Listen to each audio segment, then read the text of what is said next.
Okay, so welcome friends. We're going to do a yin style practice now, where we're going to focus on lengthening through the IT bands now. We're going to start in child's pose. So you're going to bring the knees now nice and wide, bring the hips back towards the heels, and lengthen the arms forwards. Allow the chest to sink. So if you've been sitting for much of the day, either working from home or sitting in a car or travelling, then this is a nice counteract for that. Let the forehead come all the way down onto the mat, and if it doesn't make it there, just bring a pillow or a cushion or a sweater or something just to close the gap. Don't worry if the heels don't come all the way back towards the hips or the hips to the heels, and if you want to, you can also place a cushion in between the heels and the hips to give the hips something to rest on. Knees can be wide or they can be close together, and you can choose that, you can alter that as you find yourself creating that space. Allow the chest to sink down, finding that opening across the shoulders, across the upper back. Feel like you're lengthening into the armpits.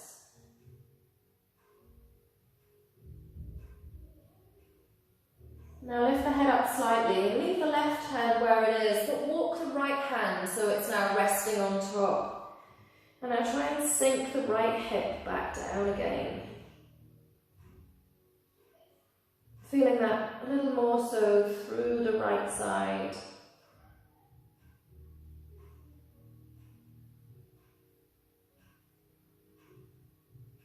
Releasing the right hand back to the right side of the mat. Bring the left hand and place it on top of the right so that both right and left are on the right side of the mat. And then lengthen that left side, drawing the left hip back towards the heels.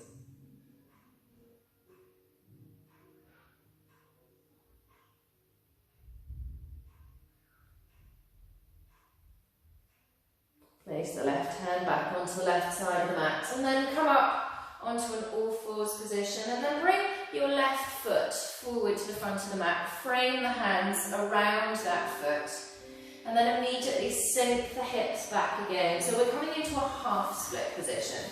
So this is going to feel nice for the back of your leg. You can keep the knee nice and soft. We're going to keep your right knee directly underneath your right hip, so this back thigh is parallel to the wall behind you. Think about sticking the bottom of your spine, the tailbone, to the wall behind you, and then walk the hands forwards. You can always place the hands onto books or any kind of prop that you want to. Allow the chest to come forward so that the belly is draping onto that thigh.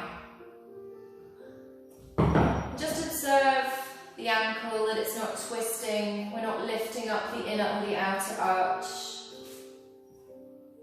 Just gently allow the weight of the upper body to lengthen through the back of that leg.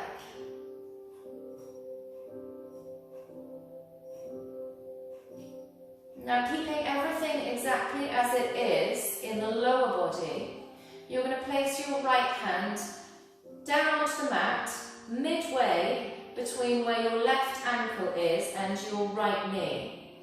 And then keeping your left hip back, we're going to twist at the waist and lift that left hand up. Take it around behind you and place the back of the hand onto the outside of your right hip. So we're going to try and keep this knee soft, but lengthen that leg back. So you're going to feel that around the outside of your leg. If it feels too intense, feel free to come back into the previous movement. You're going to try and draw the chin up away from the chest, draw the shoulder back. So you're feeling that through the right shoulder, through the left shoulder as it lifts up, through the outside of that left hip. As we now twist over towards the side of the room, keep the weight even between the inner and the outer arch of that left foot. Feel that opening through the IT band, through the hip, through the hamstring. One more breath here. And then release off. So if any of these stretches feel good and you want to keep in them for longer, feel free to do so. Feel free to pause the video and keep it going for longer. We're going to swap onto the other side, starting with that half split position. So So we've got the back knee directly under the back hip, and then we're going to lengthen the right leg now. Bringing the chest forward so that the thigh and the belly connect. The hands, whichever position, either closer or further away, works for you. Again, you can take them onto blocks, books or supports. Try and square the hips. So play with the movement. Try and bring that left hip forward. Try and bring that right hip back. Try and arch the back and create a lift into the tailbone so that we're lengthening over that leg and finding your own stretch through the back of the hamstring. If we try and force that leg to lengthen and straighten, what we'll probably do is round into the lower back. So instead of thinking about straightening the leg, think about arching the back and then coming forward. Then we're going to feel that stretch all the way to the top of that hamstring that runs down the back of the leg, into the glute muscles that run from the top of the leg into the lower back. And again, watching for that twist of the ankle. When we're tightened towards the hamstring, what we'll naturally do is allow that inner arch to lift up and the knee fall away. So see if you can keep that straight line and challenge yourself just as much as feels good.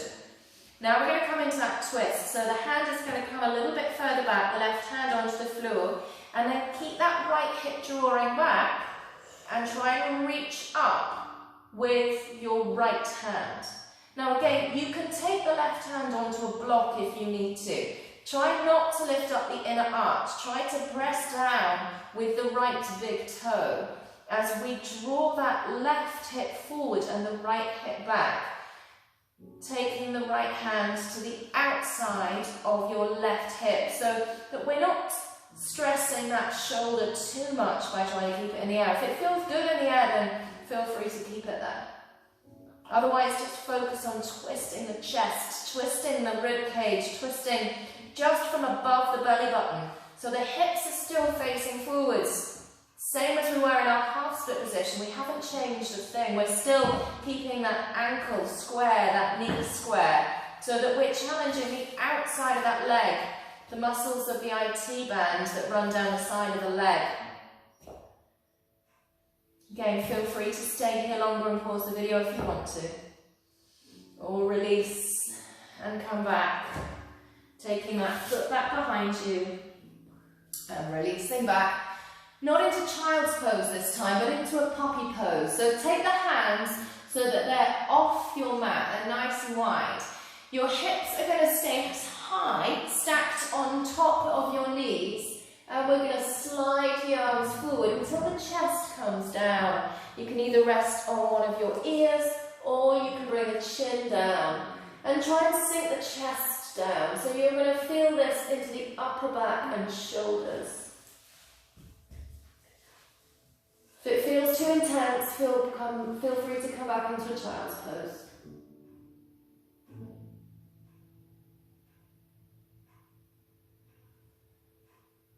If you're resting on one of the ears, then swap the head over.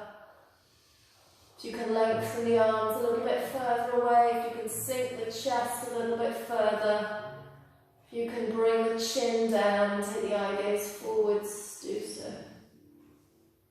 If you need to come out sooner, then do. One more breath in. And then slide the hips back towards the heels. And then come forwards into a seated position. We're going to come into a fire log position here. So you're going to bring your right shin so that it's parallel to the front of the mat. And then bring the second leg to join it so that both shins are parallel to the front of the mat. So that we've got one leg stacked on top of the other. Now you might find if you're tightened towards the hips and the IT band that this top leg is quite high. Don't worry about that. If it feels okay, stick with the position.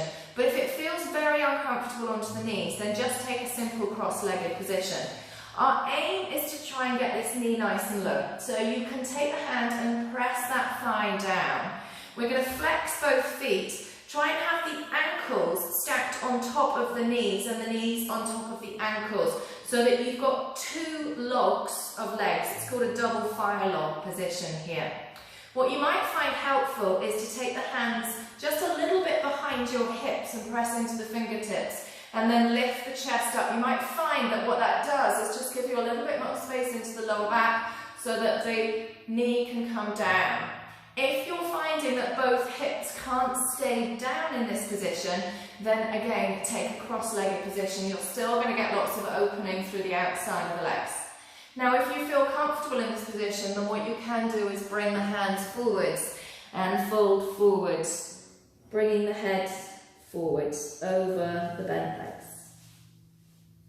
So whatever position you found that works for you, we're going to hold here for 5 big breaths.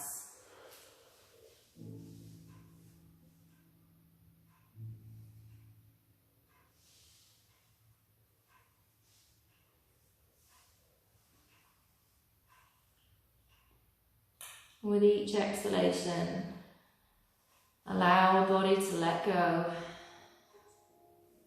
One last breath.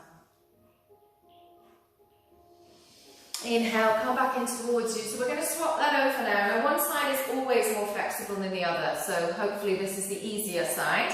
You're going to bring the left foot down onto the mat. Bring the heel just enough away from you so that your right knee can come on top of that. And then the left foot is going to stack, left knee is going to stack with the right foot on top of it. Again, if this right knee is quite high, don't worry about it. You can use that right hand to press it down. If the hips are not seated squarely, you can bring yourself onto a pillow, onto a cushion to try and help that. If it feels really uncomfortable onto the knees, then feel free to come into a cross-legged position, but do the alternate cross-legged position to the one that you just did. So chances are, if you can't remember, whatever one comes more naturally, do the one that doesn't. You can take the hands just a little bit behind the hips, press into the fingertips and try and sit nice and tall. That's going to allow you to open up your pelvis a little bit more so that we're not sitting onto the bottom of the spine. It's going to allow you to arch into the back a little bit more. If it's comfortable to stay here, stay here. If you want to come forwards, then fold forwards. You should feel this not only around the outside of the legs, all into the lower back. If it feels too much, feel free to come out at any stage. We're going to take 5 big breaths here. If you're in fire log, make sure that the feet are flexed. Make sure that the knees are stacked on top of the ankles. And if you're in a cross-legged position, just try and release down onto it. Either sitting tall or folding forwards. With each exhalation, allow the hips to release.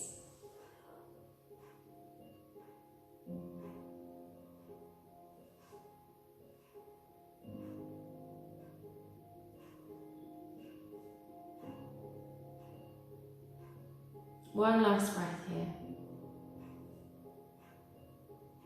Inhale, walk the hands back in towards you. Release the legs off and just allow the knees to windshield wipe side to side, kind of in and out and release off. And then place the feet flat onto the floor. We're going to come down onto the mat. So hold the back of the thighs if you need to. We're going to place the feet onto the floor, but bring them out nice and wide so that your little toes are draping over the side of the mat. Tuck the shoulders down away from the ears and bring the hands out wide so that your elbows are at 90 in line with your shoulders and the palms of the hands are facing up towards the ceiling. Now, if your wrists don't hit the floor in that position, feel free to lengthen the arms either out towards the side into a crucifix or bring them up overhead, whatever feels comfortable for you. But if you can keep that 90 cactus position, that really allows you to open up the chest and the shoulders. And they, again, a really lovely counteract to the sitting that we do in chairs and at tables and at desks. Now we're going to bring a twist into the lower body. So with the feet nice and wide, take an inhale, and as you exhale, allow your right knee to fall across towards the left side and the left knee to fall even further. So the left knee is off the mat. Your right hip is going to start to lift up slightly as your hips come to twist over towards the left side. And now we're going to place the left ankle across the right thigh, and then draw that left knee back down again. So the weight of your left foot is drawing the right knee a little bit further over to the floor. So you're going to feel that down the front of the right hip, down the outside of the right hip, but also with a twist of the underside leg, you're going to feel that stretch into the outside of the left hip. So it's the IT band on the left side that we're opening now. Breathe into here, and if it feels too uncomfortable, feel free to come out. Try and keep the chest grounded. Try and relax the legs. If the ankle is on top of the thigh, try and bring it to the middle of the thigh. And try and bring the ankle all the way over the thigh so that it's not just holding onto the tip of the heel or pressing onto the knee. Allow yourself to release in this position.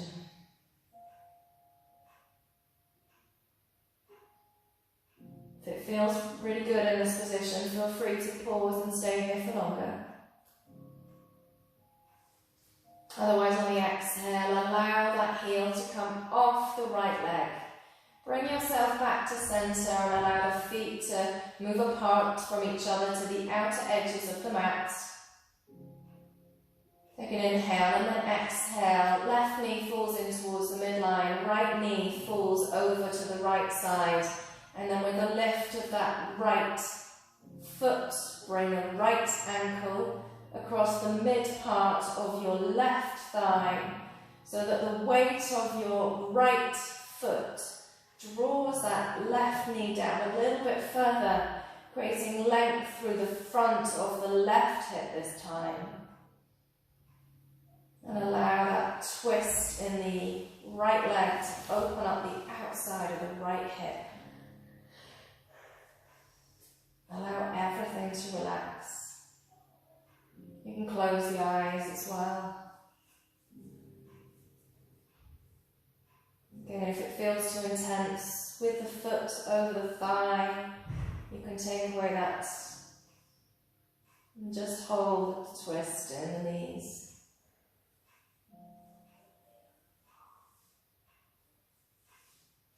With each exhalation, you'll feel yourself opening up, letting go a little bit more. Feel free to pause and stay here for longer. Or on the exhale, release the hook of the ankle. Bring the knees back towards the midline with the feet nice and wide. Allow the knees to just fall in towards each other. And take the arms overhead. Allow the legs to lengthen. Take an inhale, take a full body stretch. And then take the arms down by your sides. Coming into a Shavasana. Feel free to pause and stay here